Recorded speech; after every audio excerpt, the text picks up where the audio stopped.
22শে জানুয়ারি তৃণমূল কংগ্রেসের সম্প্রীতি মিছিল রয়েছে এবং বিরোধী দলনেতা শুভেন্দু অধিকারী হাইকোর্টের দ্বারস্থ হয়েছিলেন দিন পরিবর্তন নিয়ে এবং যাতে কেন্দ্রীয় বাহিনী মোতায়েন করা হয় তা নিয়ে। শুভেন্দু অধিকারীর সেই আবেদন খারিজ হয়েছে কলকাতা হাইকোর্টে। কেন্দ্রীয় বাহিনী নয়, নিরাপত্তায় থাকবে কলকাতা পুলিশ। মিছিলে উস্কানিমূলক বক্তব্য নয়, মিছিল করতে হবে শান্তি শৃঙ্খলা বজায় রেখে, নির্দেশ কলকাতা হাইকোর্টের ডিভিশন বেঞ্চের। আমাদের সঙ্গে ফোনে রয়েছে আমাদের প্রতিনিধি স্বরূপ তরফদার। স্বরূপ, 22শে জানুয়ারিতে তৃণমূলের সম্প্রীতি মিছিল আর এদিকে শুভেন্দু দিন পরিবর্তনের আবেদন খারিজ, কি পর্যবেক্ষণ কলকাতা হাইকোর্টের? দেখো পম্পে, আমরা জানি যে আগামী 22শে জানুয়ারি অযোধ্যায় রাম মন্দির উদ্বোধন প্রধানমন্ত্রী উদ্বোধন করবেন। ওই দিনই রাজ্যে হাজরা মোড় থেকে পার্ক সার্কাস মোড় পর্যন্ত সম্প্রীতি মিছিল করবেন শাসক দল অর্থাৎ তৃণমূল কংগ্রেস। তার দিন পরিবর্তন এবং কেন্দ্রীয় বাহিনী মোতায়েন করা হোক সেই নিয়ে কলকাতা হাইকোর্টে প্রধান বিচারপতির ডিভিশন বেঞ্চে দৃষ্টি আকর্ষণ করেছিলেন রাজ্যের বিরোধী দলনেতা শুভেন্দু অধিকারী এবং আরো একজন আইনজীবী তরুণ তিয়ারি। সেই মামলার তাদের যে আবেদন ছিল যে কেন্দ্রীয় বাহিনী মোতায়েন করা হোক এবং দিন পরিবর্তন করা হোক, কিন্তু গোটা বিষয়টাই তাদের যে আবেদন সেই আবেদন খারিজ করে দিলেন প্রধান বিচারপতি ডিভিশন বেঞ্চ। মিছিলের অনুমতি হাজরা মোড় থেকে সকাল 11টা থেকে বিকেল 5টা পর্যন্ত মিছিল হবে, পার্ক সার্কাসে সেই মিছিল শেষ হবে এবং এই মিছিলে চলাকালীন কোনো রাজনৈতিক মন্তব্য বা উস্কানিমূলক মন্তব্য করা যাবে না, নির্দেশ প্রধান বিচারপতি ডিভিশন বেঞ্চ। এবং গোটা মিছিলটাই বাড়তি নিরাপত্তা থাকবে কলকাতা পুলিশ। রাজ্য সরকার যদি মনে করে যে এখানে কেন্দ্রীয় বাহিনীর মোতায়েনের প্রয়োজন রয়েছে তারা আবেদন করতে পারেন, কিন্তু এখনই কেন্দ্রীয় বাহিনীর প্রয়োজন নেই মন্তব্য প্রধান বিচারপতির।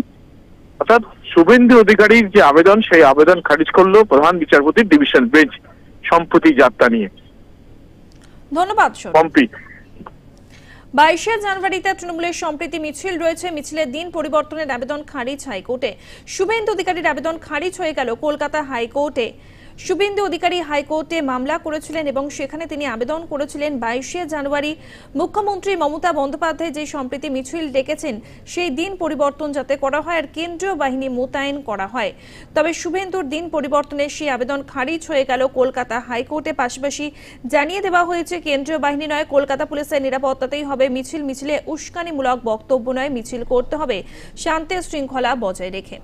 আমরা এই বিষয়ে কথা বলেছিলাম বিজেপি নেতা রাহুল সিনহার সঙ্গে, তিনি কি প্রতিক্রিয়া দিয়েছেন শুনবো।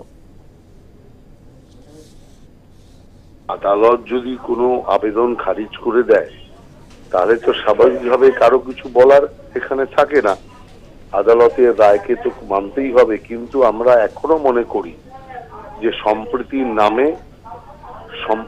নামে সাম্প্রদায়িক উস্কানির তৈরি করবার জন্যই মমতা ব্যানার্জির এই মিছিল, নইলে মিছিল গিয়ে পাঁচটা কাছে শেষ হতো না। দ্বিতীয় কথা হচ্ছে, এর আগে মমতা ব্যানার্জিরই উস্কানির জন্য হাওড়াতে কদিন আগে দাঙ্গা হয়েছে, সেই কারণে আবার একটা দাঙ্গার পরিবেশ তৈরি করবার চেষ্টা চলছে। এটা আমরা এখনো মনে করছি, আদালত সেটা মনে করছে না, এটা আমরা মনে করি আমাদের ক্ষেত্রে দুর্ভাগ্যজনক। কিন্তু বাস্তব কি হবে সেটা আগামী 22 তারিখই বোঝা যাবে। তৃণমূল নেতা জয়প্রকাশ মজুমদারের সঙ্গেও আমরা কথা বলেছিলাম, তিনি বলেছেন আমরা কৃতজ্ঞ, সৌভাগ্যের ব্যাপার হাইকোর্ট সংবিধানকে মান্যতা দিয়েছে, শুভেন্দু অধিকারীকে নয়। কি বলেছেন তৃণমূল নেতা জয়প্রকাশ মজুমদার, শুনবো। মমতা বন্দ্যোপাধ্যায় যখন সমাজকে এক করার ডাক দিচ্ছেন, সব ধর্মকে এক জায়গায় নিয়ে আসার ডাক দিচ্ছেন, যেটা আমাদের সংবিধান স্বীকৃত সর্বধর্ম সমভাব এবং সেকুলার যে ডেমোক্রেটিক পরিবেশ আমাদের দেশের, সেটাকে তুলে ধরার চেষ্টা করছে, সেটাকে জোর দেওয়ার চেষ্টা করছেন, তাতে বাধা দেওয়ার চেষ্টা করেছিলেন এই শুভেন্দু অধিকারী হাইকোর্টে গিয়ে। হাইকোর্টে ভেবেছিলেন যে অনেক জায়গায় আমরা হাইকোর্ট থেকে নিজেদের মতন সুবিধে মতন রায় পাচ্ছি, এবারও মমতা বন্দ্যোপাধ্যায়ের এই প্রচেষ্টাকে বন্ধ করে দেব।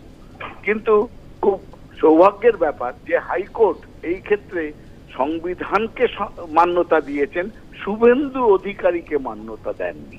এর জন্য আমরা